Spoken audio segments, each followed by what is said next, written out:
Welcome to LiveDaf, your online Daf Yomi Shir.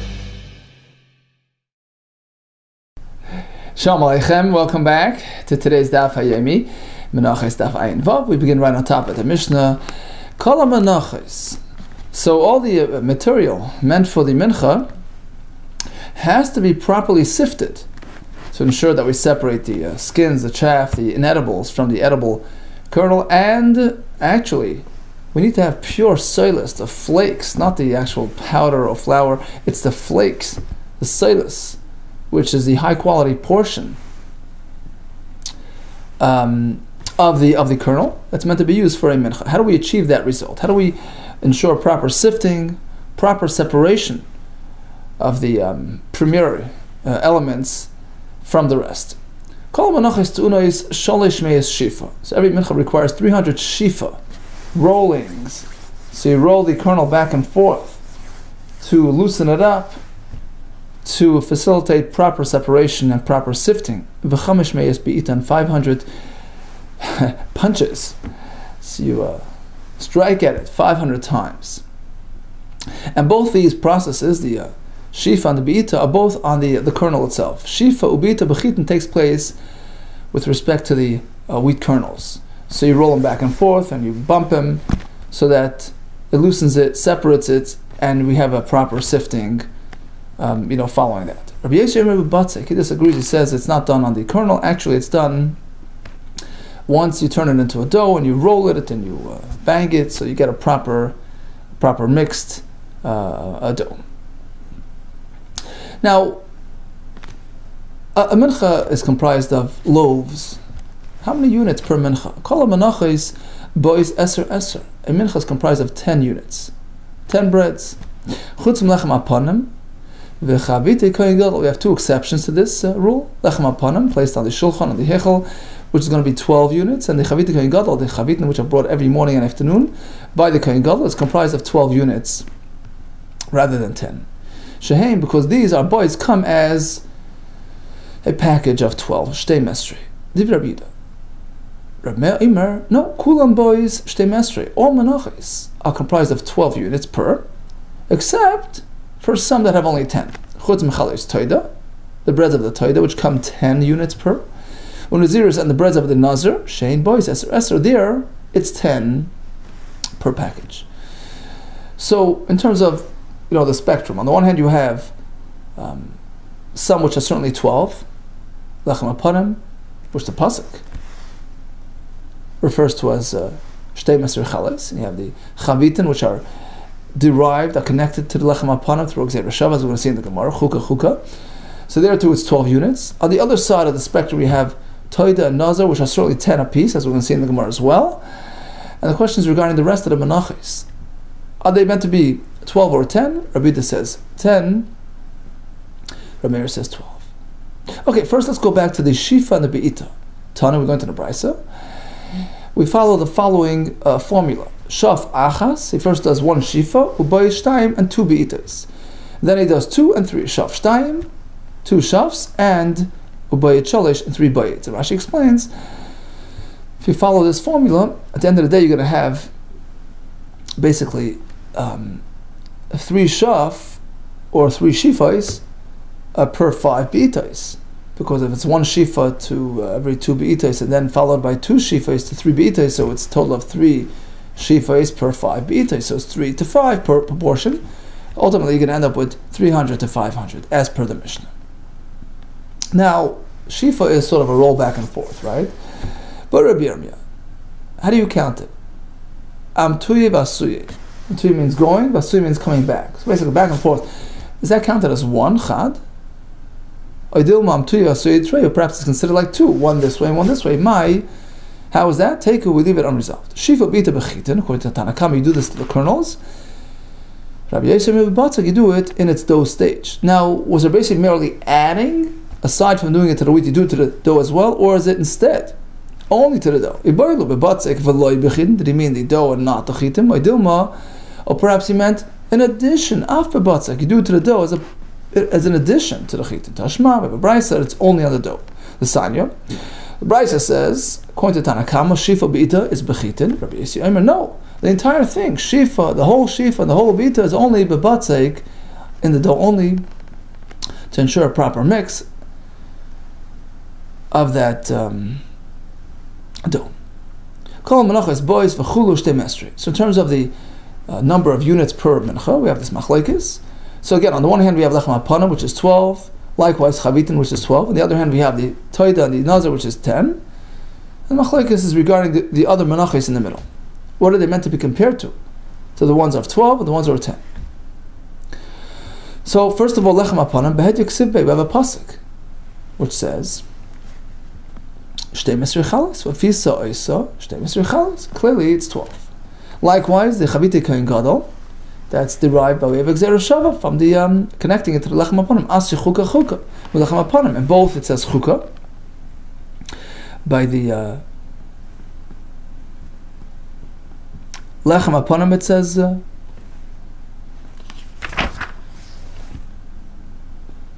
chak olam. By the chavite kohen gadol it says as well chak olam. We connect chak to chak. 12 there, 12 over here. Fine. So that settles that. But what about the rest of the menachos? According to Rabbi Yehuda, likewise there are 10. How do we know? Kol ha-menachos. So regarding the rest of the menachos, the boys Eser, which are meant to be comprised of 10 each. Minolan, how do we know this? The answer is, well, as we explained, all agree that lachmei toida, the breads that come with a toida, are meant to be 10 apiece. We'll compare a regular mincha to the lachmei toida. Gamar mi lachmei toida. Malahal and Eser, just like over there, it's 10 per piece. Per type. Avkan Eser, likewise, in a regular mincha, it's going to be 10 units. Well, why are you comparing it to the toida? Compare it to the lechem hapanim, which is 12, right? Let's compare a regular mincha, lechem hapanim. Ma lahalan, and say, well, just like there, it's 12 shtei mesri. Avkan here as well, it's going to be 12 shtei mesri. Well, it makes more sense to compare a regular, ordinary, standard mincha to toida rather than to lechem hapanim, because there are more comparative features between these two. Mistavra, melach mitoida v'lemelech, it's probable, it makes more sense to connect standard mincha to toida, shekain, because they have several similarities, which are not found by the lechem hapanim. First of all, shekain yachid. Right off the bat, a regular mincha is comparable to the toida breads, because they're offered by a yachid, a private person, as opposed to lechem hapanim, which is a public offering. Very different. Number two, hamas nadev. Both are donated, voluntary, as opposed to lechem hapanim, which is obligatory, weekly obligation. Thirdly, shemen. They both have oil, as opposed to lechem hapanim, which doesn't have oil. Nivsal. In both, if you leave them past their, time frame, they become puzzle. Right? A night or two, it's over. As opposed to, right? Leave them overnight, they're puzzled. As opposed to lechem hapanim, they stay around for a full week on that shulchan. They're not affected by passing of a night. And finally, shalei b'Shabbos, shalei b'tumah, a regular mincha, just like the lachmei toida, do not override Shabbos concerns, or if there's tumah in the area, you can't proceed. As opposed to lechem hapanim, which is a korban tzibur, which has a set time, you have to do it process it even on Shabbos, and there's an issue of tumah. Okay, so we have 6 similarities between a regular mincha and lachmei toida. Well, Adarab, just the opposite. Compare a regular mincha to lechem hapanim. I'll find you several commonalities between them as well. A total of 4 commonalities. Adarab, lechem hapanim havlei lemelech. Let's learn a regular mincha from lechem hapanim to get you 12. Why shekain hegdish? Because an ordinary mincha and lechem hapanim are hegdish. They occupy the higher tier of kedusha. They're kadosh kadashim, as opposed to toida, which is only kachim kalim, a lower form of kedusha. Number 2, levayna. In both, you have levayna that accompanies the mincha, as opposed to toida, it doesn't have levayna. Matzah, they're both matzah, not chametz, as opposed to a korban toida, which has an element of matzah, of chametz breads with it. And finally, ve'etzim. They're both independent korbanos, not tied with a. They're both independent offerings, not tied with a korban, as opposed to lachmei toida, which are part and parcel of the korban toida package. Totally different type of configuration. Hanach nefesh. The answer is, the earlier list is more extensive. It's 6, and this is only 4. 6 against 4, so that wins. Hence, we compare regular mincha to lachmei toida, to learn the number 10 and not 12. Ask the Gemara, hold it, we're not done. But we all agree that lechem apanim has 12. And likewise, chaviti kohen gadol, which is learned from lechem apanim through the gzeira shava, is also 12. Okay, let's extend that number to regular mincha as well. Now, if we are of the opinion, if we hold that davar halamed b'gzeira shava, an item, a halach which had been derived, which was sourced by way of gzeira shava, such as the number 12 by the chavitim, which was sourced from lechem apanim by the way of the gzeira shava. So although it's an imported halacha, we can go and export it further. We can sort of make it a chain sourcing and extend it and transfer it to another context, such as a regular mincha, through a binyan ab, by saying, well, just like it's 12 there, it's 12 here. If that's the case, why don't we? Neilaf, we should derive the number regarding a regular mincha, make it 12 by way of learning it from chaviti kohen gadol, which is 12 as well, chaviti kohen gadol, who learned from lechem apanim through gzeira shava. Ma'alahalan, just like by the chavitin, it's 12 shnei mesri. Afkan here as well, by a regular mincha, it should be 12 shnei mesri. So now we're sort of asking the question from a different angle. I understand that we prefer comparing a mincha to toida versus lechem apanim because it's 6 against 4. But now we're faced with a different question. Compare it to chavitin, which also has 12. Rather than compare it to toida, which is 10. So now we have to sort of pit toida against chavitin and see which one makes more sense as a source for the regular mincha. Mistaver, it's probable, it's more likely to compare it to toida rather than chavitin. Mistaver mlachmei toida, we'll learn from toida, which is 10. Shekain, because it has many similarities. First of all, she is hedyot. They're both private offerings, as opposed to chaviti kohen gadol. That's a kohen gadol, right? Distinguished person on a different class. Number 2, she is nadev. A regular mincha and the toida are donated entities, as opposed to chaviti kohen gadol, which is obligatory. He has to bring it. Chatzoin. A regular mincha and the toida breads as well. There's no way of splitting them into 2. It's a full entity. You bring it as is, as opposed to chavitin, which are split, half in the morning, half in the afternoon. It's a different type of arrangement. The pigel. They're equal in a sense that they can be susceptible to pigel. If you have the wrong thought when you process, they become pigel. That only applies to regular mincha and toida, which have a matir, permitter. We learned that way back in Menachos and Tzvachim. Only an offering which has a permitter, such as the lachmei toida, which have the carbon, the shechita of the carbon is the permitter on the breads. So when you have a machshava of pigel on that, it makes it pigel. Likewise, a mincha has a permitter, the kaimetz, which is brought on the mizbeach and permits the rest for consumption. So that permitter can generate pigel, as opposed to chavitin. It's one single inseparable entity put on the mizbeach. There's no 2 parts, a matir and a nitter. It's not open to pigel, so it sets it apart from the rest. Shalei b'Shabbos, shalei b'Tumah. Likewise, an ordinary mincha like a toida carbon cannot override Shabbos concerns or Tumah concerns, as opposed to chaviti kohen gadol, which is considered something which allows for doing it on Shabbos and Tumah. So we have many similarities between mincha and toida. Adarabba, well, exactly the opposite.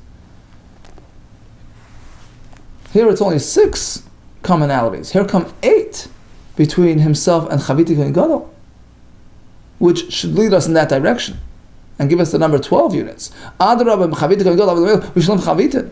Shekain, because what are the common features between a regular mincha and chavitin? First of all, the quantity, the amount of flour used, isarein, as opposed to toida, which has many more isarein. Kli, a regular mincha like chavitin is processed in a kli sharas, as opposed to lachmei toida, which get their kedusha through the shechita of the carbon. It's a totally different system, hegdish.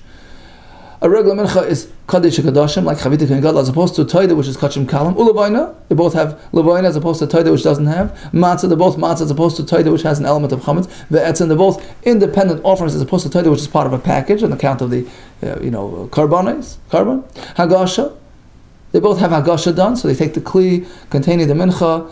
Whether it's a regular mincha or chaviti kohen gadol, you tap into the corner of the mizbech, which toida doesn't have. Ve'ishim, finally, the kaimetz of a regular mincha is burnt on the mizbeach. Likewise, the chavita kohen gadol put on the mizbeach, as opposed to lachmei toida, which has no mizbeach element to it. Very inefficient, and the common features between regular mincha and chavitan are way more numerous than between itself and toida. Here it's 8, there it's 6, so it should win. It should win over hands down. Answers the Gemara, but there is an element which supersedes the rest. An element of commonality between a mincha and lachmei toida. The fact that they're both offered by a hedyot, a regular person, that puts them on the same plane and sets them apart from the chavita kohen gadol, which is offered by a kohen gadol, who's in a class of his own. So that factor overrides the number factor.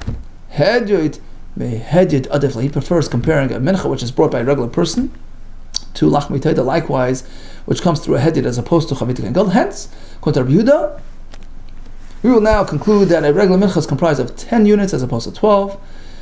We compare it to lachmei toida and not to lechem aponim or to chavita kohen gadol. However, Rabbi Yehuda, no, kulan boys shtem esrei chalais, a regular mincha is comprised of 12 units, as opposed to toida and nazar, which is only 10, based on the psukim. But otherwise, we compare a regular mincha to chavita kohen gadol or to lechem aponim to get you to the number 12. Micah Sava, why? Where's he coming from? Well, look, one of two options. If he will hold that the davar halamed b'gzera shava, an item which is derived by way of gzera shava, such as the number 12, which is imported from lechem aponim to chavita kohen gadol, can now turn around and be exported and transferred to a regular mincha. Chayzer Malamed can now teach by way of comparison. So that's a simple formula. Yolav. So he will now learn a regular mincha, mi chavita kohen gadol. That inefficient. He'll go take a regular mincha and compare it to chavita kohen gadol because of all those 8 similarities, which are more numerous than the 6 similarities between himself and lachmei toida. That inefficient. There are more. It makes more sense to compare him to chavita kohen gadol. On the other end, if he holds, you can't do a double, transfer. The davar halamed b'gzera shava, an item, a concept which is derived through gzera shava, such as the number 12 by chavita, which is learned from lechem aponim, cannot be transferred further. When it comes to karbanos, double transfer doesn't work. Now we can't transfer it further by way of comparison. So now, how do we know the number 12 by regular mincha? Yolav lechem aponim learns a regular mincha from lechem aponim directly, straight to the source. There it's 12, here it's 12. Now, although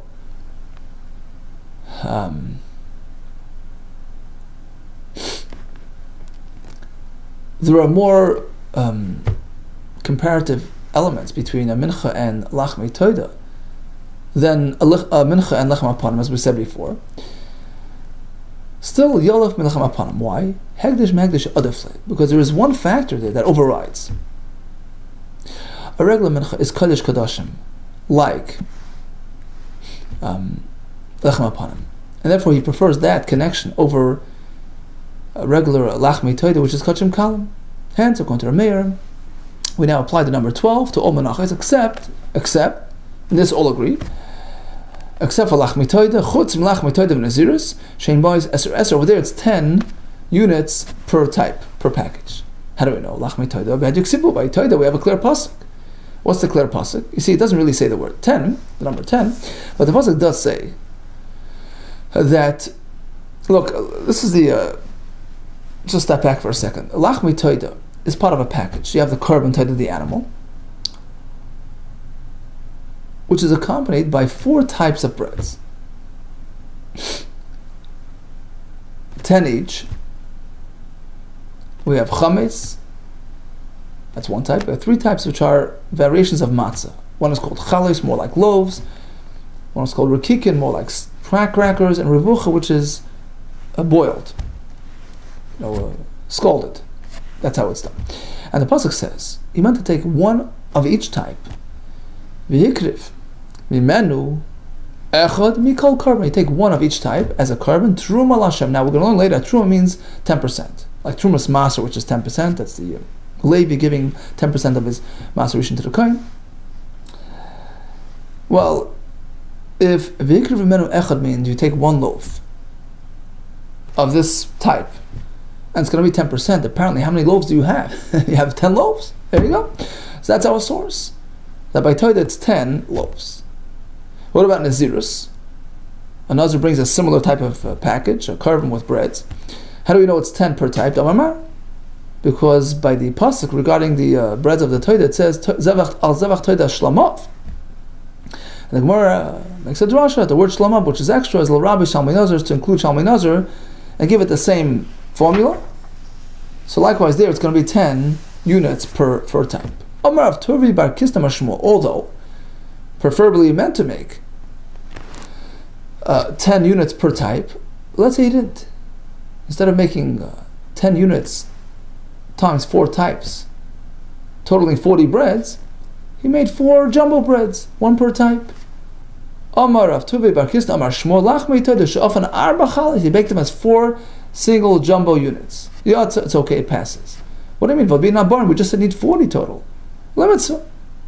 It's a mitzvah to do so, but otherwise you're still yaitze. Hold it, but how are you going to give the kohen his portion? It's meant to be 1 loaf of 10 and a complete loaf. You can't slice up a piece. You have to separate truma from the breads, and it's meant to be a complete loaf. You can't slice it off the jumbo. Perhaps you'll slice it off the jumbo bread. You can't do that. Echad. Pasuk says, Vikr menu echad. It has to be a single unit. Amar Achmana. Torah says it has to be a unit. Shalito parts. We learn that you can't slice off a piece. The answer is, he separated it while it was still in its dough form. So for instance, he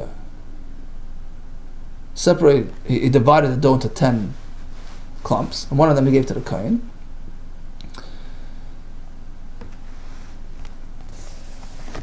One of them he designated for the kohen, and then he baked the whole thing by clumping it all back together, all the 9 together as one jumbo, and he has a little roll sitting on the side for the kohen, so he gave him a full loaf, full roll. Meisvei comes a kasha on Shmuel, who says that b'di'evet you can lump together and make jumbo breads.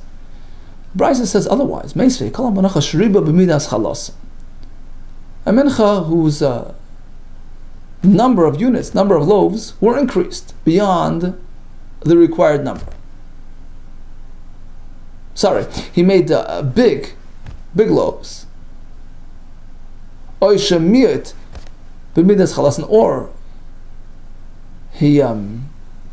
decreased in the quantity of the challah, meaning he made small challah, so he got more units. So in the first case, he made bigger breads, less in number. In the second case, he made smaller breads, more in number. Ksheirus, it works, even though he didn't actually do it the way he's supposed to. Except chutz melechem apanim. Over there is no tinkering. V'lachmei toida u'nezirus, there the required number is absolute. How does that fit with Shmuel, who says that even 4 jumbo breads work by the toida? The answer is machlekes tanoim, whether or not these numbers are critical. Hudamakai Tana, Shmuel follows the Tana coming up, the Sanya, who says that it works. Menachos sheriba b'midas chalasan, or shemid b'midas chalasan.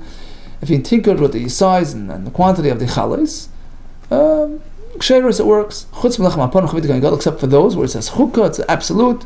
There's no tinkering. But by taida, it works. In line with Shmuel's opinion. I remember there's a disagreeing opinion which says no. Af lachmei taida nezirus. This is like the earlier brisa, which says, well, if you tinker those, it doesn't work. Amar Afhuna, minchas mafe, a mincha which you bake. So that's the minchas mafe tanur, which is meant to have 10 units. And the Mefarshim explain, he really is going on all the menachos except for the ones we just mentioned before. So regular mincha, which is ideally meant to have 10, according to Rav Yehuda. She'afa chala achas yatsa. So instead of making 10 or 12, whatever, he lumped into 1 jumbo loaf. It works. My time of why? Matzas ksiv, because the Torah in describing the units spells it without a vav. Without a vav. So it could be read, even though it's read matzos, but it could, according to the spelling, it could be read matzas, singular, even 1 unit. Masculine papa, really? Time with the ksiv matzas. That's only because it says it without the vav, so you learn it like that. Ha ksiv matzos. But if it would say it with a vav, plural, you wouldn't be able to get away with just a single entity. Really? What about Toida? It says it with a vav. And still Shmuel says, you can get away with a jumbo bread. If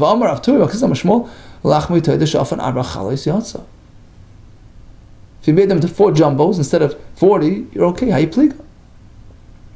So you're right, that authority disagrees with this opinion. In fact, we have 2 shittas regarding lachmi toida and nazirus, whether the numbers are critical or not. Okay, so in terms of the amount of bread, the amount of units per mincha, what happens? So according to, so all agree, lechem aponim is 12, chavitin is 12, chukah gzerashava, toida and nazirus are 10 apiece. Whether it's ma'akiv, that's machlekes. What about the rest of the menachos? According to Rabbi Yehuda, they compare to toida and nazirus for number 10. According to Rabbi Meir, compare it to either the lechem aponim or to the chavitin, which is 12. Says the Mishnah, how do we process the, so we spoke about punching it and rolling it. How do we do the sifting process to get to the required isarin, asira sa'ifa, of high quality premium soilers, premium flakes? Ha'imar ha'yabah isarin, so you would produce an isarin, which was the required quantity, but you would start off with a huge amount. Mishalosh sin, you start off with 3 sa'ah, which is 10 times isarin. Isarin is asira sa'ifa. 3 sa'ah is a efa. So the goal is to achieve the highest quality 10%. And that's required. Because Rashi said, the Gemara says, because it's coming from the barley, which is fresh and moist, it's a little hard to sift and to sort out properly. So in order to get a high quality isarin, that's how much you need to start off. You start off with a huge amount in order to achieve a proper isarin. Shtei alechem, you start off with a bit less. Shtei yisroinim, mishalosh sin. You drop down 50%. And then we'll explain why, because it's sourced from wheat, which is better quality to begin with. It separates from its skins, from its husks, so you need less in order to achieve a similar result. So in order to get to 2 Israelim, you start with 3 sa'ah, which is the same starting point, but the end point is 2 Isarim, which is double. So really, you are requiring 50%, half as much as the Eimer. You have 3 sa'ah to get double the amount, 2 Isarim. And finally, lechem aponim needs even less to get the proper result. Esrim va'arba Israelim, me'esrim va'arba sin. He derived 24 Isarim from 24 sa'ah, so it's Isarim per sa'ah, which is even less than before. And the reason is because they would use dry, aged material, which sifts more effectively. Okay, so what else is it? My time is so why by the Eimer do you have to go so grand? Kiva the machadash asi, since it's being taken from the new crop, the fresh, moist crop. Number 1, strike 2, mis'ern asi. It's barley, which to begin with is poorer quality, has more chaff and more inedibles. Isaray mufcha, to achieve a proper isaray le'asi, you can only get it elam yishalosh sin if you start with 3 sa'ah. But shtei alechem, you need less. You drop 50%. Shtei Yisroinim, Yisroinis mishalosh sin. Why? Given the mechitin asin, since it's wheat, so you have 1 up. Avagav, even though the mechadash asin, it's coming from the new crop, so it's 1 in, 1 out. So it's enough to go sort of in between. Shtei Yisroinis can be produced from asu, can come mishalosh sin. Lechem aponim, you drop even lower. Esrim Rabbo Yisroinis, 24, from 24 sin. Esrim Rabbo sin. Why my timer? Because he has 2 advantages. Given the mechitin aser, first of all, it's wheat, better quality. Miyashan also, it's aged and dried and crumbles easy and sifts easy. Isarim mufa, to get a premier isarin, well, aser that can come from even 1 sa'ah misa. Tanurapanan. Kol menachos, a regular menachos meant to have an isarin of silas, right? Let's say he increased. He did 1.5 Yisarim and did the Kmitza from that. Or he did below Yisarim. It's critical, it doesn't work. He added over the standard Yisarim or less, or lessened it. It doesn't work. Rashi explains in the Ksaviyad, he says, because, you know why? Because suppose instead of 1 Yisarim he does 1.5 and he does a Kmitza. Let's say Kmitza is, 2 ounces, right? It's meant for the Mizbeach. It's meant to represent the Yisarei. But now that there's more than the Yisarei in there, so the Kmitza in a way represents, it has in it a sampling of the excess as well. So technically the Yisarei is not a complete Yisarei because the excess doesn't belong there. So it's an incomplete Yisarei, that's why it disqualifies. Interesting pshat. Tosfos learns differently. He says, that's the halacha. Torah determines the Yisarei as the required amount. If you add or you deduct, it's possible. However, what about the, in terms of these sifting formulas discussed in the Mishnah? You start with 3 sa'ah to get you to the Yisarei. Let's say you tinkered with that. Is that an absolute amount? Riba b'midah se'in shalan. He start off with more se'in than required. Oy shemiyat b'midah se'in shalan. Oy, reduce the amount of se'in.